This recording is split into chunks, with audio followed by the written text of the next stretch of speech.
नहुने बराजु बुधबार पार्छन्, पहिला जाने बराजु नक्कल मात्र पार्छन् भने जस्तो नहुने बराजुले चाहिँ उहाँले चाहिँ मङ्गलबार गणेशको बार, बिहिबार लक्ष्मीको बार भनेर पार्छन्। तर नहुने बराजुले चाहिँ बुधबार पार्छ अरे क्या। बुधबार केही हुँदैन आखिर, मांसाहारी खायो नि, पूजा गरे नि, तीर्थ गए नि, जे गरे नि, त्यो नहुने बराजुले चाहिँ बुधबार पार्छन् भने जस्तो पहिला जाने बराजुले नक्कल मात्र पार्छन्। साबेल लिएर खेतमा छिरेको सायद इतिहासमा पहिलोपटक होला, त्यो पनि मै होला।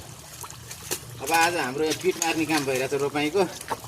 यो धानको बिउ छरा ठाउँ चाहिँ खन्नुपर्ने भयो। अब साबेलले किन खनेको होला त भन्ने सोध्छ भने चाहिँ कोदालीको भाग नपुगेर है, फेरि अंशमा कोदाली पुगेन, त्यो साबेल ल्याएर खन्नु पऱ्यो।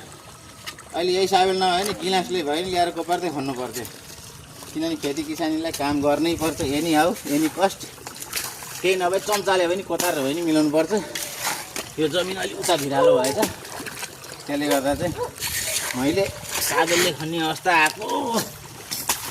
यस्तै छन् है। आज 2083 असार महिनाको 20 गते, आजबाट हाम्रो सबै रोपाइँ सिद्धियो। अब एकैचोटि गोडाइ र कटाइको बेलाको भिडियो आउन सक्छ। एकदम लाइक कमेन्ट गर्न तयार हुनु होला भन्दै मैले मेरो भिडियोलाई क्लिक मारेँ है त।